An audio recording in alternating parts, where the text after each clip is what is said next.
Hello guys, welcome my channel. ICR में जो हम यहाँ पे इसकी प्रैक्टिस कर रहे थे, तो गाइस देखिए ये जो होने वाला है आपका साइंस का सेक्शन होने वाला है। ठीक, साइंस में जो प्रश्न करने वाले हैं वो रहेगी आपकी एट्थ क्लास की एनसीईआरटी। एट्थ क्लास की एनसीईआरटी बहुत बेटर है, नाइन्थ क्लास है। ठीक है, तो चलिए मैं नाइन्थ और टेंथ का ऑलरेडी एनसीईआरटी करा चुका हूँ, तो उनको जाकर देखना बिल्कुल ना भूलें।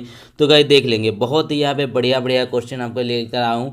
तो जैसा कि आपको पता है कि आईसीआर की क्वालिफिकेशन ही मात्र टेंथ है, तो टेंथ के नीचे जितना सिलेबस है आपका एनसीईआरटी बेस्ड, वो आपके लिए बहुत इंपॉर्टेंट है। सबसे पहला चैप्टर जो है फसल उत्पादन एवं प्रबंधन, तो बहुत ही इंपॉर्टेंट है।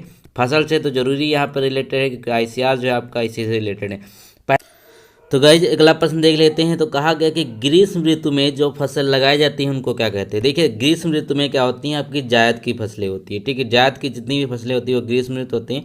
अब आप देखेंगे ऐसे जितने भी आपके पानी वाले बेसिकली फसलें होती हैं, जैसे तरबूज होगा, खरबूज होगा, ककड़ी होगा, खीरा हो गया, ये सारी की सारी आपकी जायद के अंतर्गत आती है। इस तरीके से इसको याद कर सकते हैं।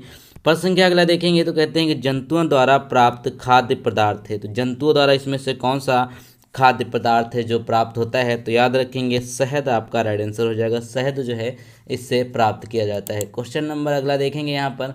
तो अगले प्रश्न में देखिए, तो कहते हैं आपका कि रेशेदार फसल निम्न में से कौन सी है। रेशेदार फसल निम्न में से कौन सी हो जाएगी, तो इसका राइट आंसर हो जाएगा आपका कपास। कपास जो है रेशेदार फसल है, इसीलिए इसका यूज जो होता है वो कपड़े बनाने में किया जाता है। प्रश्न संख्या अगला है, फसल चक्रण से मिट्टी की उर्वरता क्या होती है। देखिए फसल चक्रण से मिट्टी के जो उपजाऊ क्षमता होती है, जो उर्वरता होती है, वो क्या होती है, वो बढ़ जाती है। कैसे, देखिए मान लीजिए आपके पास एक साल है पूरा, उसमें आपने एक बार यहाँ पे गेहूं लगाया है, फिर यहाँ पर आगे चल के कुछ और लगा दी, कुछ और एक फसल लगा दी, ठीक, कुछ और लगा दी। एक ही फसल लगा बार बार एक ही खेत में लगाएंगे तो उससे क्या होती है, उससे आपकी उर्वरता जो घट जाती है। लेकिन अगर फसल चक्रण करते रहते हैं तब उससे उर्वरता बढ़ जाती है। अगला क्वेश्चन देखिएगा। तो कहते हैं मिट्टी को उलटने पलटने एवं पोला करने की प्रक्रिया क्या कहलाती है। मिट्टी को उलटने पलटने एवं पोला करने की जो प्रक्रिया है वह जुताई कहलाती है। क्या कहलाती है, जुताई कहलाती है। क्वेश्चन नंबर अगला देखिएगा। अगले में कहा गया कि दाने को भूसे से अलग करना क्या कहलाता है। ठीक है, दाने को भूसे से अलग करना क्या कहलाता है, तो सभी को पता होगा वो कहलाता है थ्रेसिंग। थ्रेसिंग के द्वारा ही आपने देखा होगा कि जो गेहूं होता है, गेहूं अलग हो जाता है, भूसा उसका अलग हो जाता है। ये थ्रेसिंग करना ही इसे कहते हैं। क्वेश्चन नंबर अगला है कि खरपतवार का उदाहरण है। निम्न में से कौन सा एक खरपतवार है जो यहाँ पे जो मतलब कहते हैं अनवांटेड जो होते हैं बेसिकली, तो ये राइट आंसर क्या होगा, गाजर घास। गाजर घास देखा होगा आपने, ये जो होती है खरपतवार का उदाहरण है।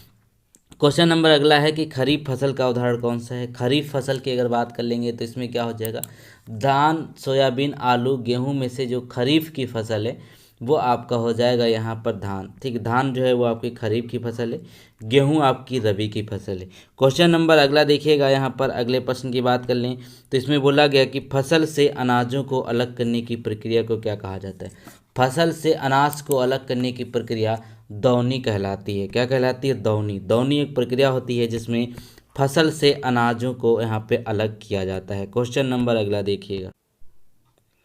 तो गाइस यहाँ पे देख लेंगे अगला जो चैप्टर रहेगा वो रहेगा आपका सूक्ष्म जीव। ठीक है, सूक्ष्म जीव ये बहुत ही इंपॉर्टेंट चैप्टर है। तो क्या देखेंगे, तो सबसे पहले कहते हैं कि मनुष्य में जीवाणुओं द्वारा फैलने वाला सामान्य रोग कौन सा है। ठीक है, जीवाणुओं के द्वारा जो फैलने वाला सामान्य रोग है वो है आपका टाइफाइड। टाइफाइड जो है बैक्टीरिया से होता है, ये इसका राइट आंसर है। क्वेश्चन नंबर देखेगा तो कहते हैं कि डेंगू परजीवी का वाहक है। तो डेंगू जो है वो परजीवी का वाहक क्या है। डेंगू का वाहक क्या होता है, होता है मादा एडीज मच्छर। ठीक है, मादा एडीज मच्छर क्या आती है, वो डेंगू फैलाती है, याद रखेंगे। क्वेश्चन नंबर अगला हो जाएगा यहाँ पर कि मनुष्य में वायरस द्वारा होने वाला एक समान रोग कौन सा है। मनुष्य में जो वायरस के द्वारा रोग होता है वो कौन सा हो जाएगा, तो याद रखेंगे पोलियो वायरस होता है। ठीक है, पोलियो वायरस जो है ये एक मनुष्य में होने वाला वायरस का रोग है। क्वेश्चन नंबर अगला देखेंगे। अगले में कहा गया आपका कि मलेरिया रोग किस जीव के काटने से होता है। सामान्य क्वेश्चन है बहुत ही ज़्यादा, लेकिन अच्छे क्वेश्चन है। यहाँ से क्वेश्चन पूछा जाता है आप लोग कंफ्यूज हो जाते हैं। तो क्या हो जाएगा, ये मच्छर हो जाएगा। मच्छरों से यहाँ पे मलेरिया फैलता है, सभी को पता है। क्वेश्चन नंबर अगला हो जाएगा पेनिसिलिन, ये जो प्रतिजैविक है, पेनिसिलिन की खोज किसने करी थी। सिंपल सा यहाँ पे क्वेश्चन है, बढ़िया क्वेश्चन है। तो इसका राइट आंसर हो जाएगा अलेक्जेंडर फ्लेमिंग। ठीक, अलेक्जेंडर फ्लेमिंग ने पेनिसिलिन की खोज करी थी। क्वेश्चन नंबर अगला देखिएगा। तो कहते हैं कि निम्नलिखित में से किस पौधों के पत्तों का रस का उपयोग मलेरिया एवं डेंगू के उपचार में किया जाता है। ठीक है, तो मलेरिया और डेंगू के उपचार में किनका यूज किया जाता है, तो वो हो जाएंगे गिलोय। गिलोय जो एक पौधा होता है बेसिकली, तो उसकी जड़ों को या फिर उसके तने को यूज किया जाता है मलेरिया और डेंगू के उपचार में, गिलोय। ठीक है, क्वेश्चन नंबर अगला हो जाएगा, अलेक्जेंडर फ्लेमिंग ने 1928 में किस पहले प्रतिजेवी की खोज करी थी। ठीक है, 1928 में किसकी खोज करी थी अलेक्जेंडर फ्लेमिंग ने, तो वो हो जाएगा पेनिसिलिन। पेनिसिलिन की खोज किसने की, अलेक्जेंडर फ्लेमिंग ने 1928 में। क्वेश्चन नंबर अगला है कि सबसे पहले कौन सा प्रतिजेवी खोजा गया था। तो सबसे पहले कौन सा खोजा गया, सिंपल सा पेनिसिलिन इसका राइट आंसर हो जाएगा। क्वेश्चन नंबर अगला है कि पैकेटों थैलियों में आने वाले दूध को खराब होने से बचाने के लिए क्या किया जाता है। जो पैकेट्स में दूध आता है उनको जो है बचाने के लिए क्या किया जाता है, उनको पाश्चुरीकरण किया जाता है। ठीक है, उनको क्या किया जाता है, पाश्चुरीकरण। इसमें क्या होता है, पहले इसको हाई टेम्परेचर पर क्या किया जाता है, गर्म कर दिया जाता है हाई टेम्परेचर पे। ठीक है, और इसको अचानक से ठंडा किया जाता है। ठीक है, अचानक से मतलब बहुत ही जल्दी इसको ठंडा किया जाता है। ये प्रोसेस होती है आपके पाश्चुरीकरण की। क्वेश्चन नंबर अगले देखें। अगला जो चैप्टर है ये भी बहुत महत्वपूर्ण है, क्योंकि ये होने वाला है संश्लित रेसे और प्लास्टिक। ठीक है, रेसे और प्लास्टिक, क्योंकि यहाँ पे देखिए बहुत ही प्रश्न यहाँ से पूछे जाते हैं, क्योंकि ये एक एनवायरमेंटल का भी यहाँ पे रहता है। तो देखिए प्लास्टिक और रेसे में सबसे पहला प्रश्न है कि मजबूत रेसे जिनका उपयोग पैराशूट तथा चट्टान पर चढ़ने के लिए किया जाता है। ठीक है, तो वो क्या कहलाते हैं, तो इसका राइट आंसर जो हो जाएगा वो होगा आपका नायलॉन। नायलॉन जो है इसका राइट आंसर हो जाएगा।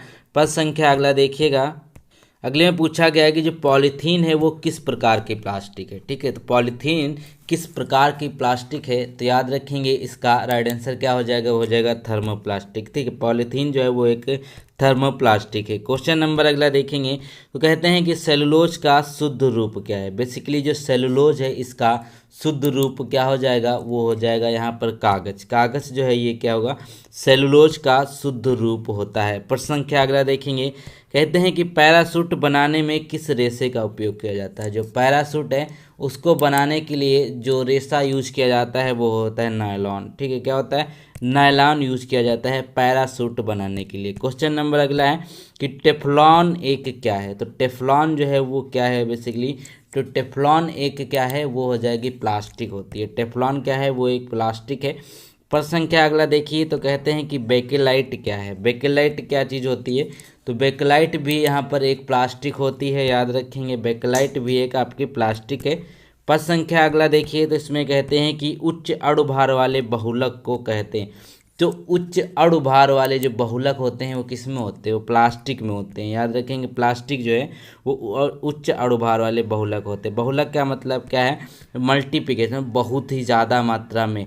क्वेश्चन नंबर अगला हो जाएगा यहाँ पर कि पदार्थ जो प्राकृतिक प्रक्रिया जैसे जीवाणु द्वारा अपघटित हो जाता है क्या कहलाता है। जो पदार्थ जीवाणुओं द्वारा अपघटित हो जाता है उससे क्या कहते हैं, जैव निम्नीकरण। मतलब क्या है, जैव निम्नीकरण का मतलब क्या है, जैसे कोई भी चीज़ है उसको जो जीवाणु है, छोटे छोटे सूक्ष्म जीव हैं, वो खा पी के नष्ट कर देते हैं, तो उसे कहा जाता है जैव निम्नीकरण। क्वेश्चन नंबर अगला है कि रेयान एक रेशा है। ठीक है, रेयान जो है एक रेशा है, तो किस प्रकार का है, ये एक संश्लेषित रेशा है। ठीक है, रेयान किस तरीके का है, ये एक संश्लेषित रेशा है। प्रश्न संख्या, तो आपके 8th क्लास में भी यहाँ पर एक चैप्टर दिया हुआ है मेटल एंड नॉन मेटल। ठीक है, मेटल एंड नॉन मेटल। तो चलिए इनमें से भी हमें आपको प्रश्नों को इनको देख लेते हैं। तो देखिएगा सबसे पहला प्रश्न है कि सबसे अधिक सक्रिय धातु कौन सी होती है। सबसे अधिक जो सक्रिय धातु है वह इनमें से कौन सी हो जाएगी, तो वो है आपकी पोटेशियम। पोटेशियम जो है सबसे अधिक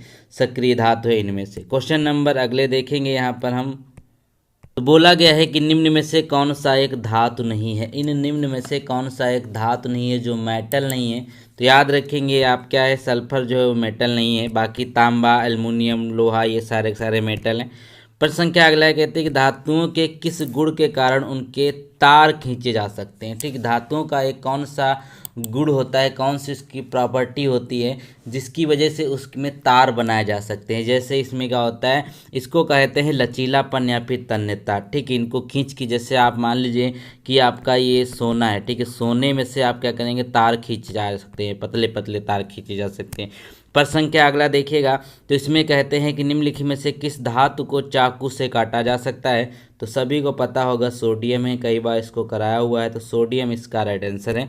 क्वेश्चन नंबर अगला है कि सबसे अधिक सक्रिय अधातु कौन सी, सबसे अधिक जो एक्टिव नॉन मेटल है वो कौन सा हो जाएगा। ठीक है, तो वो इसका राइट आंसर क्या होगा, वो देखिएगा, वो आपका हो जाएगा यहाँ पर 5 में से जो राइट आंसर है आपका 6 वाला, वो हो जाएगा फास्फोरस। फास्फोरस इसका राइट आंसर हो जाएगा। क्या आपने देखा है कि माचिस की डिब्बियों पे जो लगा होता है फास्फोरस ही होता है। क्वेश्चन नंबर अगला हो जाएगा कि निम्न में से कौन सा धातु है जो द्रव अवस्था में पाया जाता है। एक ऐसा मेटल जो होम टेम्परेचर पे भी यहाँ पे लिक्विड में होता है, तो क्या होगा, यहाँ पे पारा हो जाएगा, यानी कि मरकरी, जिसको Hg से डिनोट करते हैं।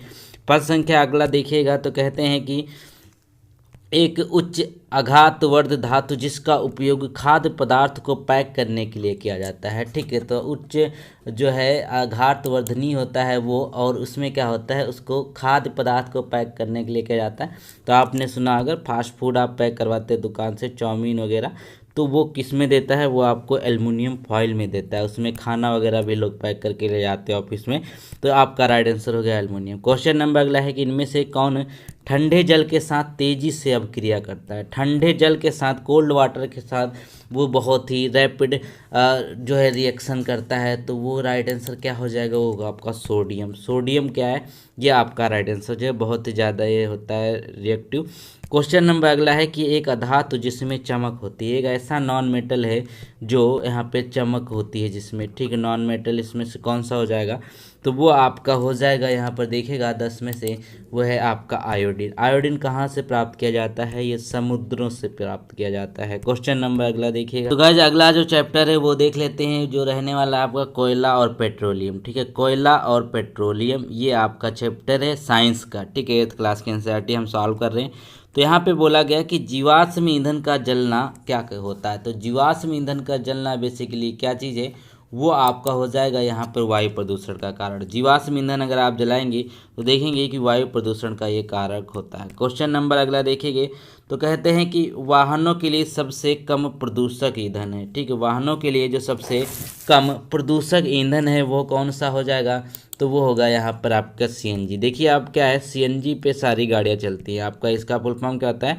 कॉम्प्रेस्ड नेचुरल गैस, या फिर हिंदी में संपीड़ित प्राकृतिक गैस। क्वेश्चन नंबर अगला देखेंगे, तो कहते हैं कोयला को बनने में समय लगता है। तो कोयला होता है, उसको बनने में कितना समय लग सकता है, तो याद रखिएगा उसका कोई समय माप नहीं पाया आज तक। तो माना जाता है कि उसमें लाखों वर्ष लग सकते, करोड़ों वर्ष भी लग सकते कोयला बनने में। इसीलिए तो कहते हैं कि ये जो है नॉन रिन्यूएबल है। क्वेश्चन नंबर अगला देखेंगे, तो कहते हैं एक गहरे रंग का अप्रिय गंध वाला पदार्थ कौन से। एक गहरे रंग का जो अप्रिय गंध वाला है वो पेट्रोलियम होता है, क्योंकि देखिए पेट्रोलियम जब निकलता है तो बहुत ही गंदे कलर में होता है, नाले का पानी जैसा, और ये बहुत ही गंदी बदबू भी करता है उसी के जैसा। तो इसका राइट आंसर होगा पेट्रोलियम। क्वेश्चन नंबर अगला है कि निम्नलिखित में से कौन सा पदार्थ जीवाश्म ईंधन है। तो निम्नलिखित में कौन सा पदार्थ जो है वो जीवाश्म ईंधन है, तो वो क्या हो जाएगा, यहाँ पर जीवाश्म कोयला होगा आपका राइट आंसर। ठीक, कोयला इसका राइट आंसर है। क्वेश्चन नंबर अगला देखेंगे,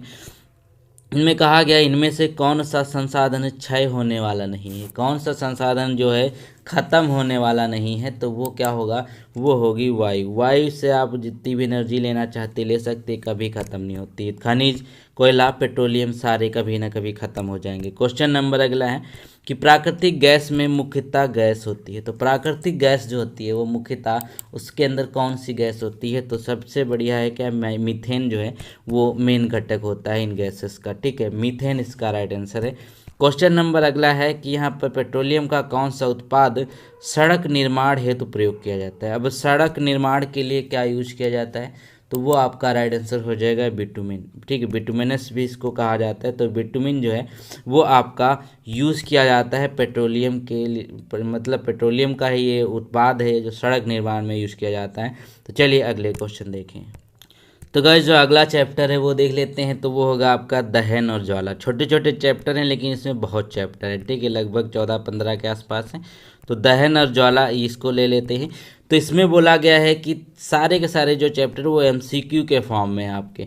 बोला गया है कि तेल में लगी आग को किस अग्निशामक द्वारा बुझाया जाता है। जो तेल में आग लग जाती है उसको किसके मदद से बुझाया जाता है, तो वो होता है CO2, ठीक है। CO2 मतलब कार्बन डाइऑक्साइड। इसमें होता है क्या, बेसिकली मान लीजिए यहाँ पे आग लगी हुई है और ये आग जो है ऑक्सीजन की मदद से जल रही है, ठीक है। अगर आप इसके ऊपर CO2 की लेयर डाल देते हैं आपकी कार्बन डाइऑक्साइड की, क्या होगा, ये जो आपकी ऑक्सीजन है ना, इससे इसका जो है कनेक्शन ब्रेक हो जाएगा आग से और आग बुझ जाती है। यही कारण होता है कि CO2 गैस इसमें डाली जाती है। क्वेश्चन नंबर अगला देखिएगा। पूछा गया है कि किस पदार्थ के दहन का पोषक पदार्थ है, यानी कि दहन को बढ़ावा देता है, क्या देता है, ऑक्सीजन। क्योंकि ऑक्सीजन की मदद से आग जलेगी नहीं, तो यही तो इसका पोषक होता है। प्रश्न संख्या अगला है कि यहाँ पे विद्युत उपकरणों में लगी आग को बुझाने के लिए सबसे अच्छा अग्निशामक कौन सा है। तो विद्युत उपकरणों के आग बुझाने के लिए क्या यूज किया जाता है, तो देखा होगा आपके फायर एक्सटिंग्विशर होते हैं, लगे होते हैं हर जगह, तो उसमें कार्बन डाइऑक्साइड ही होती है। तो मैंने प्रोसेस अभी बताई थी, वही प्रोसेस इसमें काम करती है। प्रश्न संख्या अगला है कि निम्नलिखित में कौन सा दहनशील पदार्थ है, इनमें से कौन सा एक दहनशील पदार्थ है, तो वो हो जाएगा कैरोसिन। कैरोसिन जो है वो एक दहनशील पदार्थ के अंतर्गत आता है। क्वेश्चन नंबर अगला देखिएगा। तो कहते हैं कि निम्नलिखित में से कौन स्वतः दहन का उदाहरण है, यानी कि वो जो है एयर की संपर्क में आते ही वो अपने आप जल जाते हैं। तो क्या हो जाएगा इसका, वाइट फास्फोरस, मतलब श्वेत फास्फोरस जो होता है वो अगर आप वातावरण में इसको रखेंगे, एटमॉस्फेयर में ऐसे रख देंगे खुले में, तो ये जल जाता है, इतना ज़्यादा ये रिएक्टिव होता है। क्वेश्चन नंबर अगला देखेंगे। तो कहते हैं कौन सा अदहनशील पदार्थ है, जो जलता नहीं है वो कौन सा पदार्थ है। तो सभी को पता है पत्थर को आप जला नहीं सकते, बाकी लकड़ी, कोयला, मिट्टी, पेट्रोल, तेल सब जल जाते हैं इसमें। क्वेश्चन नंबर अगला है, लकड़ी का जलना किस प्रकार के दहन का उदाहरण है। तो लकड़ी का जलना जो एक दहन है वो हो जाएगा मंद दहन, क्योंकि लकड़ी जो है बहुत धीरे धीरे जलती है, तो आपका मंद दहन इसका राइट आंसर हो जाएगा। क्वेश्चन नंबर अगला है कि दहन की क्रिया के निम्न में से कौन सी आवश्यक शर्त होती है। दहन की क्रिया के लिए जो आपके जलने के लिए क्या जरूरी होता है, तो वो होता है यहाँ पे पदार्थ के ज्वलन ताप की प्राप्ति, ठीक है। पदार्थ के ज्वलन ताप की प्राप्ति होती है तभी आपका जलेगा। मान लीजिए कोई आपके पास प्रोडक्ट है, कोई पदार्थ है, इसकी यहाँ पे कितनी है, 100 डिग्री सेल्सियस पे ये क्या होगा, जलेगा, ठीक है, मान लीजिए जलेगा। तो इतना जब तक उसके पास नहीं पहुंचेगी जो आप हीट उसको दे रहे हैं, तब तक वो ऑब्जेक्ट जलेगी नहीं। क्वेश्चन नंबर अगला देखेंगे। जो बोला गया है कि वह ताप जिस पर कोई पदार्थ जलना शुरू करता है क्या कहलाता है। वह पदार्थ जिस पर वो जलना स्टार्ट होता है, यही चीज़ हमने आपको बताई थी, वो होगा आपका ज्वलनशील। क्वेश्चन नंबर अगला देखेंगे। में कहते हैं ईंधन के ऊष्मीय मान का मात्रक क्या होता है। जो ईंधन का ऊष्मीय मान है ना, वो उसका जो है मात्रा क्या होता है, वो हो जाएगा किलो जूल पर, यहाँ पे देखिए ये हो जाएगा पर किलोग्राम, ठीक है, ये आपका राइट आंसर हो जाएगा। क्वेश्चन नंबर अगला देखेंगे। तो कहते हैं कि मोमबत्ती की ज्वाला का मध्य भाग कैसा दिखाई देता है। अभी एक मोमबत्ती है, इसकी ज्वाला का जो यहाँ पे मध्य भाग होगा वह किस तरीके का दिखाई देता है। तो इसका राइट आंसर क्या हो जाएगा यहाँ पर, वो आपका हो जाएगा पीला, पीला भाग दिखाई देता है इसका मध्य वाला। प्रश्न संख्या अगला देखिएगा। तो कहते हैं कि निम्न में से किस ईंधन का ऊष्मीय मान सबसे अधिक होता है। ऊष्मीय मान जो है सब जिसका सबसे बढ़िया होता है वही सबसे अच्छी चीज़ होती है। तो इसका राइट आंसर क्या हो जाएगा, तो ऊष्मीय मान जो सबसे अच्छा होता है वो आपका होता है हाइड्रोजन का, ठीक। हाइड्रोजन का सबसे अच्छा ऊष्मीय मान माना जाता है, लेकिन इसका यूज नहीं किया जा सकता। क्यों, क्योंकि ये बहुत ही ज़्यादा ज्वलनशील होता है। क्वेश्चन नंबर अगला देखेंगे। तो कहते हैं निम्न में से कौन विस्फोट का उदाहरण है। तो विस्फोट का जो उदाहरण होगा वो क्या होगा, इनमें से वो होगा आपका पटाखों का दहन। देखिए पटाखे में आग लगा के आप लोग दूर भाग जाते हैं, फिर विस्फोट होता है, तो वो होता है। बाकी लकड़ी का जलना आराम से जलती है, तेल भी आराम से जलता है, पटाखा जो है एकदम से जल जाता है, ख़त्म। अगला क्वेश्चन देखिए। कहते हैं कि निम्नलिखित में से कौन ज्वलनशील पदार्थ है। इनमें से कौन ज्वलनशील पदार्थ हो जाएगा, तो पेट्रोल इसका राइट आंसर होगा। पेट्रोल जो है इनमें से एक ज्वलनशील पदार्थ है। क्वेश्चन नंबर अगला देखेंगे। तो कहते हैं ज्वाला कितने क्षेत्र होते हैं। ज्वाला के कितने, मैंने आपको बताया मोमबत्ती की सहायता से कि इसमें जो ज्वाला के कितने क्षेत्र होंगे, एक बाह्य होगा, मध्य होगा, जो कम गर्म होगा, इस तरीके से क्षेत्रों को बांटा गया है। तो ये टोटल होते हैं 3 क्षेत्र, याद रखेंगे 3 क्षेत्र होते हैं ज्वाला के। तो गाइज आज के वीडियो में बस इतना ही। तो आई थिंक मैंने 6 चैप्टर इसमें फिनिश कर दिए हैं। अभी आपको अगला जो है वीडियो मिलेगा, उसमें मैं आपको उम्मीद रहेगी पूरा का पूरा जितने भी चैप्टर बच्चे हैं 10 के आसपास वो सारे के सारे करा दूँ। तो उम्मीद है आपको वीडियो पसंद आई होगी। तब तक के लिए मिलते हैं नए वीडियो में, तब तक के लिए थैंक यू सो मच।